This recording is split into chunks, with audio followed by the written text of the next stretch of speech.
ഈശോ മിശിഹായ്ക്ക് സ്തുതിയായിരിക്കട്ടെ. ഞാൻ മാണിപ്പറമ്പിലച്ചൻ. റോമ പുകയുന്നു, മെത്രാന്മാർ അസ്വസ്ഥർ. കത്തോലിക്ക സഭയിലെ ഒരു സ്വയധികാര സഭയായ സുറിയാനി കത്തോലിക്ക സഭ, അതായത് നമ്മുടെ സീറോ മലബാർ സഭ, ആ സഭയിലെ പ്രതിസന്ധികൾ കണ്ടും കേട്ടും റോമ വളരെ അസ്വസ്ഥമായിരിക്കുന്നു. റോമ പുകയാണ് എന്ന് പറയാം. ഈ പ്രതിസന്ധികൾ കാണുകയും കേൾക്കുകയും മാത്രമല്ല, ഇടയ്ക്കിടയ്ക്ക് ഇടപെടുകയും ചെയ്തിരുന്നു. പക്ഷേ വിചാരിച്ച പോലെയൊന്നും ഫലമുണ്ടാകുന്നില്ല. ഈ അസ്വസ്ഥതയാണ് റോമയിൽ പുകയുന്നത്. ഈ പുകഞ്ഞുകൊണ്ടിരിക്കുന്ന അസ്വസ്ഥത ഏത് രൂപം പ്രാപിക്കുമെന്ന് നമുക്കറിഞ്ഞുകൂടാ. ചിലപ്പോൾ അത് കെട്ടുപോകാം, ചിലപ്പോൾ നിർവീര്യമാക്കപ്പെടാം, ഒരുപക്ഷെ പൊട്ടിത്തെറിക്കാം, ആളിക്കത്താം. ഒരു പ്രദേശത്ത് ഒരു ക്രമസമാധാന പ്രശ്നമുണ്ടായാൽ അവിടുത്തെ SI സബ് ഇൻസ്പെക്ടർ അല്ലെങ്കിൽ CI സർക്കിൾ ഇൻസ്പെക്ടർ ആണ് നേരിട്ട് അതിൽ നടപടിയെടുക്കേണ്ടത്. പ്രധാനമന്ത്രി നേരിട്ട് ഉടനെ തന്നെ ഇടപെടുകയില്ല, ആഭ്യന്തരമന്ത്രിയും നേരിട്ട് ഇടപെടുകയില്ല.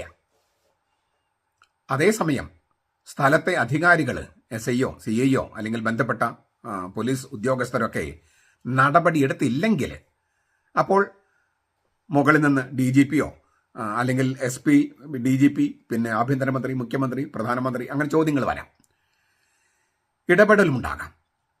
ഏതാണ്ട് ഇതേ അവസ്ഥയിലാണ് എറണാകുളം അങ്കമാലി അതിരൂപതയുമായി ബന്ധപ്പെട്ടുള്ള പ്രശ്നങ്ങളും പ്രതിസന്ധികളും.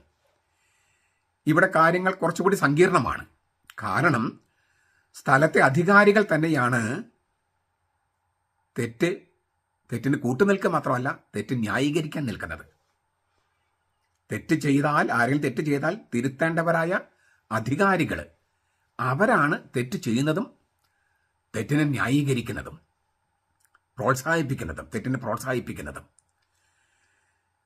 ഇതെല്ലാം ഒരു വല്ലാത്ത ഒരവസ്ഥയിലാണ് സഭയെ കൊണ്ടെത്തിച്ചിരിക്കുന്നത്.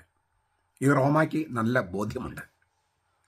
അതേസമയം ഞങ്ങളുടേത് സ്വയാധികാര സഭയാണ്, സൂയി യൂരിസ് സഭയാണ്, റോമായ്ക്ക് ഇടപെടാൻ പരിധിയുണ്ട് എന്നെല്ലാം സീറോ മലബാർ സഭയുടെ നേതൃത്വം റോമയെ അറിയിച്ചുകൊണ്ടേയിരിക്കുന്നു.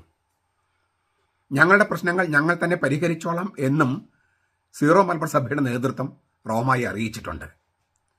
റോമയെ ഇങ്ങനെ സമ്മർദ്ദത്തിലാക്കാനുള്ള, അതായത് ഞങ്ങൾ സ്വയാധികാര സഭയാണ്, നിങ്ങളതിൽ കാര്യമായിട്ട് ഇടപെടേണ്ട കാര്യമില്ല എന്ന സമ്മർദ്ദത്തിലാക്കാനുള്ള ശ്രമങ്ങൾ 2024 മാർച്ച് അല്ലെങ്കിൽ മെയ് മാസം മുതലാണ് ശക്തമാക്കിയത്.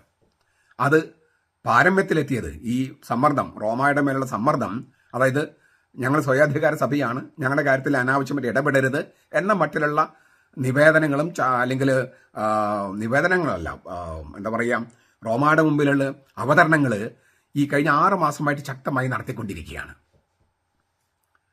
അപ്പം ഞങ്ങൾ പരിഹരിക്കാം, ഞങ്ങളുടെ സ്വയാധികാര സഭയല്ലേ, നിങ്ങൾ എന്തിനാണ് ഇടപെടണേ എന്ന് റോമയോട് ചോദിക്കുമ്പോൾ റോമയ്ക്ക് ചെറിയൊരു പരിധിയൊക്കെ ഉണ്ട്, സംശയമില്ലാത്ത കാര്യം. അതേസമയം പ്രശ്നങ്ങൾ പരിഹരിക്കുന്നതിന് പകരം സീറോ മലബാർ സഭയുടെ നേതൃത്വം കാര്യങ്ങൾ സങ്കീർണമാക്കുകയാണ് ചെയ്യുന്നത് എന്ന് റോമയ്ക്ക് അറിയാം. അപ്പോൾ റോമയ്ക്ക് വേണമെങ്കിൽ ഇടപെടണ്ട എന്ന് ഇവിടെ നിന്ന് ആവശ്യപ്പെടുന്നു മെത്രാന്മാർ. ഇടപെടേണ്ടി വരും എന്നുള്ള ഒരു ചിന്ത റോമയ്ക്കുണ്ട്. ഇതാണ് റോമയെ അസ്വസ്ഥമാക്കുന്നത്. മെത്രാന്മാരെ തീർത്തും അങ്ങ് അവഗണിക്കാൻ കഴിയില്ലല്ലോ. റോമയ്ക്ക് നേരിട്ട് നമ്മളുമായിട്ട് ബന്ധപ്പെടുന്നത് മെത്രാന്മാർ വഴിയാണ്. അപ്പോൾ മെത്രാന്മാർ ഞങ്ങൾ തന്നെ പരിഹരിക്കാം, ഞങ്ങൾ പരിഹരിച്ചുകൊണ്ടിരിക്കുകയാണ്, ഞങ്ങൾ ഇച്ചിനോട് സമയം വേണം എന്നൊക്കെ പറയുമ്പോൾ മെത്രാന്മാരെ തീർത്തും അങ്ങ് അവഗണിക്കാൻ റോമയ്ക്ക് കഴിയുന്നില്ല. അതേസമയം പ്രശ്നങ്ങൾ പരിഹരിക്കുകയല്ല, സങ്കീർണമാക്കുകയാണ് എന്ന വിചാരം റോമയ്ക്കുണ്ട് താനും. ഇതാണ് റോമയെ അസ്വസ്ഥമാക്കുന്നത്. റോമയെ മാത്രമല്ല, കത്തോലിക്കരും അകത്തോലിക്കരുമായ മെത്രാന്മാർക്കും അസ്വസ്ഥതയുണ്ട്. സീറോ മലബാർ സഭ മാത്രമല്ലല്ലോ നാണം കെടുന്നത്, ക്രിസ്തീയ സമുദായം മൊത്തത്തിൽ തന്നെ നാണം കെട്ട് ലജ്ജിച്ച് തലതാഴ്ത്തേണ്ട ഒരവസ്ഥയിലാണ്. ലിറ്റർജി പ്രതിസന്ധി മാത്രമല്ല പ്രശ്നം. ലിറ്റർജി പ്രതിസന്ധി അതിൽ ഒന്ന് മാത്രമാണ്. ലിറ്റർജി പ്രതിസന്ധി മാത്രമല്ല പ്രശ്നം. ധാർമ്മികത, നിയമ സംവിധാനം, നീതിന്യായ വ്യവസ്ഥ, കാനോൻ നിയമം എന്നിവയെല്ലാം അട്ടിമറിക്കപ്പെട്ട നിലയിലാണ് സീറോ മലബാർ സഭയിൽ. ധാർമ്മികതയില്ല, എത്തിക്സ്, മൊറാലിറ്റി, ഏറ്റവും മിനിമം നമ്മൾ പറയുന്ന സംഗതി പറയണം. നേരും നെരുവ് എന്ന് പറയില്ലോ, നീതിയും ഇല്ലേ, നീതിയില്ല, നീതിന്യായമില്ല, നീതിന്യായ വ്യവസ്ഥയില്ല, നിയമ സംവിധാനമില്ല, കാനൻ നിയമങ്ങളില്ല.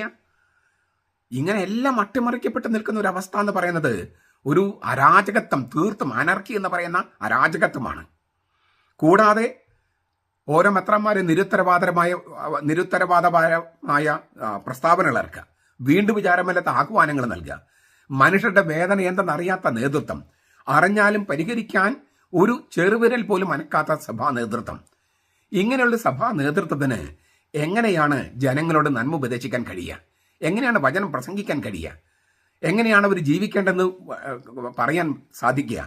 സ്വന്തം ജീവിതത്തിൽ ധാർമ്മികതയോ സഭാ ജീവിതത്തിൽ ധാർമ്മികതയോ നിയമ സംവിധാനങ്ങളോ നീതിന്യായ വ്യവസ്ഥയോ പാലിക്കാത്ത ഒരു നേതൃത്വത്തിന് എങ്ങനെയാണ് മറ്റുള്ളവർ ഉപദേശിക്കാൻ കഴിയുക? മറ്റുള്ളവർ ആത്മീയമായി നയിക്കാൻ കഴിയുക?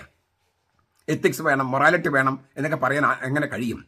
ഇപ്പോൾ എത്തിക്സും വേണ്ട, മൊറാലിറ്റിയും വേണ്ട എന്ന് ചില മെത്രാന്മാർ പരസ്യമായി പറയാനും തുടങ്ങിയിരിക്കുന്നു. അപ്പോൾ അവർ ഉള്ളിലുള്ളത് എന്തെന്ന് പുറത്തു വരികയാണ്. ദൈവികമായി പ്രവൃത്തിയായി കൂതാശകൾ അനുഷ്ഠിക്കാൻ എങ്ങനെയാണ് മെത്രാന്മാർക്ക് കഴിയുക, വൈദികർക്ക് കഴിയുക എന്ന് ആളുകൾ ചോദിക്കാൻ തുടങ്ങിയിരിക്കുന്നു. ഇത് ചെറിയൊരു പ്രതിസന്ധിയാണോ ആധ്യാത്മിക സ്ഥാപനമായ സഭയ്ക്ക് വന്ന് ഭവിക്കുന്നത് പ്രശ്നങ്ങൾ? ഈ റോമായിലെ അസ്വസ്ഥതയും പുകച്ചിലും ഒക്കെ സീറോ മലബാർ സഭയിലെ പല മെത്രാന്മാരും അനുഭവിക്കുന്നുണ്ട്. മെത്രാന്മാരിൽ പലരും അസ്വസ്ഥരാണ്. ഇന്നലെ പല മെത്രാന്മാരും ആ അസ്വസ്ഥത പങ്കുവെച്ചു. ഏറ്റവും ലേറ്റസ്റ്റ് സംഭവ വികാസങ്ങൾ മെത്രാന്മാരെ കൂടുതൽ അസ്വസ്ഥരാക്കുന്നുണ്ട്. എല്ലാം ഉള്ളിൽ പുകയാണ്. ഞാൻ പറഞ്ഞല്ലോ, ഏതാനും ദിവസങ്ങൾക്കുള്ളിൽ നടക്കാൻ പോകുന്ന ഈ മെത്രാൻ സെനഡിൽ ഈ മെത്രാന്മാർ ഈ വക കാര്യങ്ങൾ തുറന്ന് സംസാരിക്കുമോ?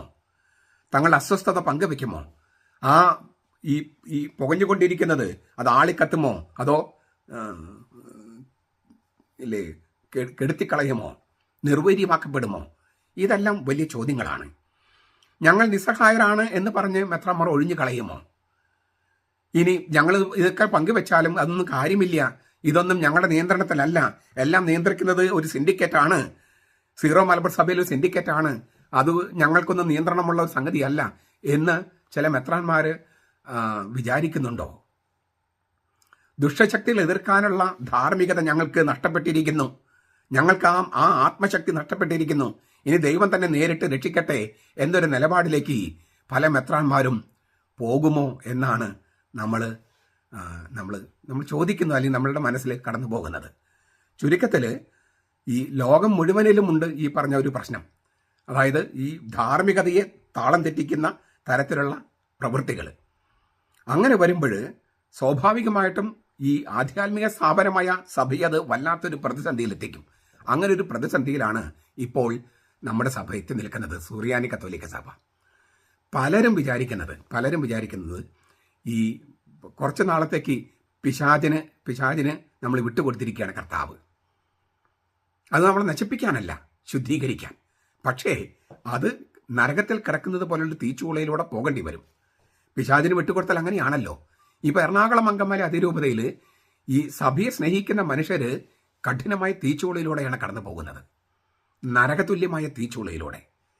ആ തീച്ചുളയിൽ വിറകിട്ട് കത്തിച്ച് എണ്ണയൊഴിച്ച് ഈ പെട്രോൾ ഒഴിച്ച് കത്തിക്കുന്നത് സഭാ നേതൃത്വമാണ്. അതിന് ഇങ്ങനൊരു അവസ്ഥയിൽ എന്താണ് നമുക്ക് ചിന്തിക്കാൻ കഴിയുക? എന്താണ് ദൈവത്തിന് മുമ്പിൽ പറയാൻ കഴിയുക? യിരെമ്യാ പ്രവാചകന്റെ പുസ്തകത്തിലെ വാക്കുകൾ 4-ാമത്തെ അധ്യായം 5 മുതൽ 10 വരെ വാക്യങ്ങളാണ് എൻ്റെ മനസ്സിലേക്ക് വരുന്നത്. ജെറേമിയ പ്രവാചകന്റെ വാക്കുകൾ 4-ാമത്തെ അധ്യായം 5 മുതൽ 10 വരെ.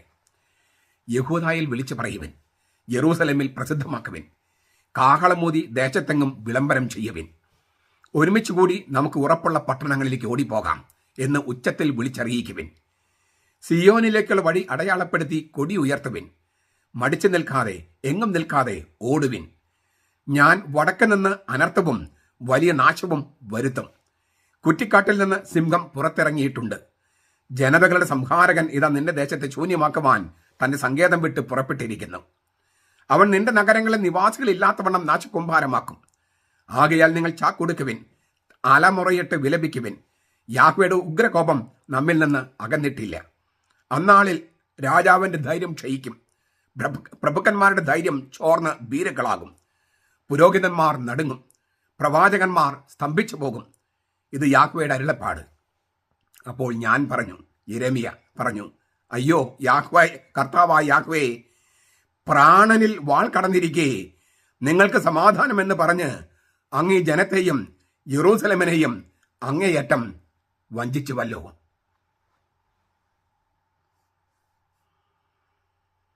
നമ്മുടെ കർത്താവ് ഈശോ മിശിഹായുടെ കൃപയും പിതാവായ ദൈവത്തിന്റെ സ്നേഹവും പരിശുദ്ധാത്മാവിന്റെ സഹവാസവും നാം എല്ലാവരോടും കൂടി ഉണ്ടായിരിക്കട്ടെ, ഇപ്പോഴും എപ്പോഴും എന്നേക്കും. ആമേൻ.